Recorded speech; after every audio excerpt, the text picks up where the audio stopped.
We have the Resonator action for you today. We've also got the Clown Crew and Sky Striker as well. And make sure you guys smash the crap out of that subscribe button so you guys know what's out more. One of the things I've been enjoying most has been following the evolution of the Dark Magician Mind Shuffle strategy. You know, getting to see the different actions that this deck has been able to do within the meta has seemed very, very cool. And obviously, I've enjoyed just, you don't have to play like the Karibo that pulls out the Resonator stuff. You actually can just kind of branch on into the Red Dragon stuff, which is going to give you access to doing extra deck shenanigans while, you safely navigate through the Mind Shuffle strategy to be able to rotate through those boss monsters to put that pressure on your opponent, which actually doesn't seem like a terrible strategy. It just means that, we might see a TCG version of this become legal here in the next couple of months that will actually, I think, make this pretty exciting. So I like what we're trying to do with this. This seems very, very, very strong. Next up, we do get to see Clown Power Patron. Huh? Well, it's because Terminus allows you to bridge on in to the Dark Fairy, and then the Dark Fairy can pop itself, and we can do some funnier shenanigans with it. Also, scale manipulation is a very interesting thing that this deck has access to. You've also got to remember, your goal is to get the Power Patron monster out in the field because it counts as a 3 tribute to be able to bring itself out, which means, you guessed it, you get to draw 3 cards off of the power spell, which is insane to think about, that your deck is just allowed to generate this much draw power for really no reason whatsoever. So I do appreciate that. I like the fact that they are pushing the power of that into a better direction, because that was definitely something that this deck really wants to have. Next up is the power of Sky Striker. And you're also going to notice there's Radiant Typhoon cards in here. The Radiant Typhoon package, one, I guess, ensures that you're going to be able to consistently kind of get to the Vision package. Vision has been, I think, one of the better cards that this deck has had going for it, because it just gets you so much advantage. You're also only playing one single MST in this build. You do not want to go really too far beyond that. I feel like when you start to bulk down a little bit too much on the MSTs in this deck, you're going to run into consistency problems. Just play the ones so you can kind of loop it back. Every one of these spell cards has the ability to pull the MST back. So it's not a terrible interaction for you to be able to have. Also, yes, we are playing Super Polys. I do think this is kind of a symptom of the format. It's a sad day when Sky Striker has to play Super Poly in order to break fields, but that's just where we are right now. Next up, we get to see a little bit more of the meta variant, and obviously the build of Cool Tune that I don't really think we're going to get to explore here. This is the one that actually is able to play the trap cards that allow you to basically synchro through on the opponent's turn. They are incredibly powerful tools that when you do actually get the chance to see them, that they work out very, very nicely. You're also getting to play the Starjunk Synchron in the deck, which I can tell you Starjunk is a pretty good card, man. That card has been able to do some really cool things. We're also playing 3 of the Resonator spell card searcher down here in the extra or side deck, which is fine. You also do see Rose Whip in the side deck as well. But this is just a completely different variant than what we're really used to seeing for this deck.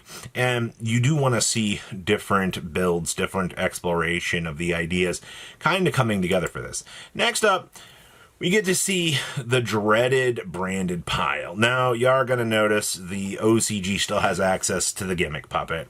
The OCG's been stripping off the tools that this deck has had. I mean, like, they lost Expulsion during the last list, which kind of sent this deck back a little bit. Not like to an extremely crazy number, but it became a little bit apparent that, times were eroding down on this, which was fine.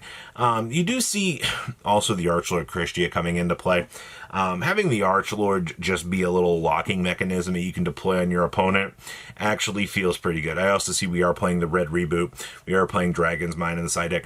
All of those standard good tools that the deck really wants to have available to it are going to be here, and they are going to actually be great for you to use. So Branded's still looking like a massively broken challenger within today's meta. Next up, we actually have Water. Water is, you have the barrier statue still in the OCG. You're main decking one of it, you're side decking the 2 additional copies, and your goal is just to be able to constantly roll out this pressure on your opponent so that they actually cannot play the game. You've also got General Ryo, which is going to be a problem for you to be able to bring out against the opponent, because, once they run out of that steam line of cards in their hand, their game plan just falls down the shitter.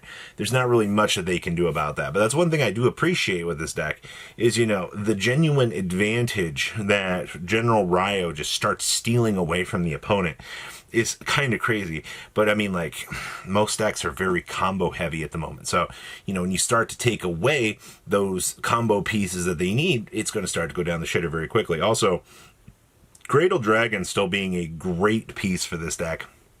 It's still no reprint for us. Next up, we get to see some Vanquish Soul. Now, this Vanquish Soul build is playing the Maxi, it's playing the Mulch Armies, but it's also playing the Blue Eyes to draw into, to use as a hand trap to be able to board wipe the opponent, which is freaking hilarious to think about. That we live in an era now where this Blue Eyes has been coming up a little bit more. Now, obviously, it's Nibiru at home, basically. You draw it, you're able to punish the opponent, and I mean, like, that's about as straightforward as it gets with this. I also see we are doing the double Super Poly and the Theseus, being able to bring in those particular cards when you need them. Obviously, your Cool Tune matchup is pretty abysmal as it is with this deck, so you kind of have to make those shift arounds here in order to, generate the best advantage that you possibly can for a board. So I find that that's kind of interesting just to kind of talk about for the build. Next up, we do get to see some more Mind Shuffle. This particular build is actually playing one of the new Dark Magician in it, just to be able to extend out, because you are playing the Dark Magical Curtain in this. Oh no, we're just not even playing the Curtain. Okay. I've seen a lot of these builds that do want to play the Curtain. I'm actually surprised that this build has forgone that idea. Instead, we're playing the Gamma and the Driver. We have the Secret Village on the side deck. All right. And of course, the special for this deck is, how many Harmonias can you kind of throw at your opponent?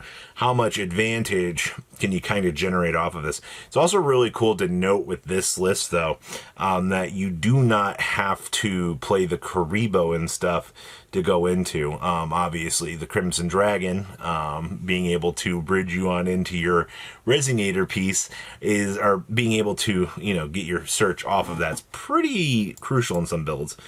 Next up is more Dark Magician. Now, this list I like. This list is actually playing the base Dark Magician in it. We are doing the triple of the spells, or the Reveal the Spell, Ghost Search, which is pretty good. One Glizia Timaeus. Okay. We're doing 2 of the special Karibo, but that's fine. Obviously, Fallen and the Virtuous good stuff in this deck. The Fallen and Virtuous good stuff is, I think, the reason why this deck is able to functionally do what it needs to do. Also, we are side decking the Illusion Gate. I am loving this deck, man. You are getting so many good little toolbox options presented to you to make this deck physically work. Like, it is almost impressive to me, like, how much power is all like wrapped up in a list here for you to be able to work with. So I do appreciate that. That's actually really, really good. And our last list here is going to be some of the best Alpha Note technology you get. The triple of the trap card is just freaking insane, man. As we have seen, being able to, roll the trap card out, being able to do the synchro lines of play when you need to, it gets a little bit crazy over time, and that's just kind of like how this deck functions now. I see we're also playing the Dark Strike Fighter in this deck, which is fine. It is probably one of the better pieces you can have access to. We're also playing 2 Pot of Sloth, Secret Village. Yeah, this looks pretty standardized, I feel like, for a list. So what do you guys think? Please leave a comment down below, tell me what you guys think, and I'll see your beautiful faces back here and dig it. Patrons, thank you.